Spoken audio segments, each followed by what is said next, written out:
Across the entire history of spacecraft design, one would be hard-pressed to find a ship with greater longevity and resilience than the Incom-Subpro Z-95 Headhunter. Originally introduced before the invasion of Naboo, the Headhunter would see service in the Republic Navy during the Clone Wars, in the Rebel Alliance during the Galactic Civil War, and in the hands of pirates, criminals, planetary governments and independent contractors across the full length of its exceptionally long career. The Z-95 was first developed at the Bahalian shipyards as part of an extended collaboration between the Incom Corporation and Sublight Products. This collaboration would ultimately lead to the development of the highly renowned ARC 170 heavy fighter. During the Clone Wars, the Z-95 provided the Republic Navy with an adequate replacement for the V-19 Torrent, a ship that was already being phased out after only 2 years of service. Across the final year of the Clone Wars, the Headhunter became extremely popular with the Republic's clone pilots, with many praising the ship for its responsive controls and general reliability. 11.8 meters long with a maximum acceleration of 2,780 G, the most common model of Z-95 was considered outdated by the time of the Galactic Civil War, but the ship's famous reliability and low production cost made the Headhunter into one of the most common sights in civilized space.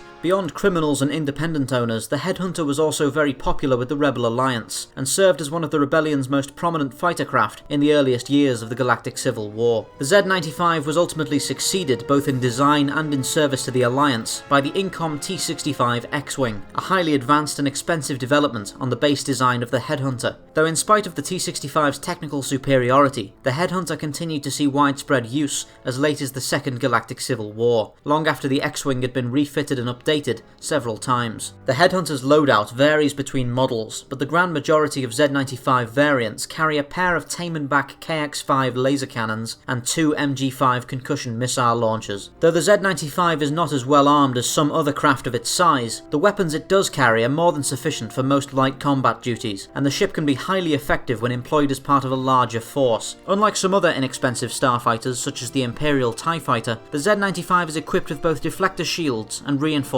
hull plating, granting the ship a decisive advantage in both endurance and pilot survivability. Unlike later Incom models, the Z-95 Headhunter does not carry a hyperdrive as standard, though the fighter can be retrofitted with a rudimentary drive without great difficulty. Unfortunately, the Headhunter lacks any compatibility with astromech units, so if a Z-95 was to be equipped with an aftermarket hyperdrive, it would be necessary for the pilot to input all hyperspace routes manually, greatly increasing the time needed to plot any given jump. The Z-95 was still widely used across the galaxy as late as 41 ABY, and the ship was particularly popular among New Republic Jedi for its speed and adaptability. Jaina Solo, the legendary sword of the Jedi, was known to make frequent use of a Z-95 named the Crystal, and Jaden Korr, apprentice to the Jedi Battlemaster Kyle Katarn, flew a hyperdrive-equipped Headhunter named Far Wanderer for most of his career. Some of these later variants could also be outfitted with an enlarged cockpit compartment, allowing for a single passenger or co-pilot, and this afforded the Z-95 yet another resurgence as a training craft.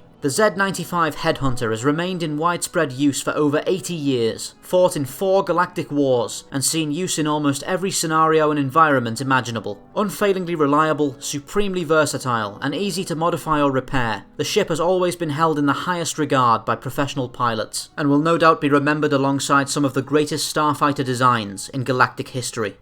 Thank you for watching Spacedock. Please remember to like, subscribe and share for more science fiction spacecraft summaries. If there's a particular spacecraft you'd like to see looked at, let me know in the comments below and I'll get right on it.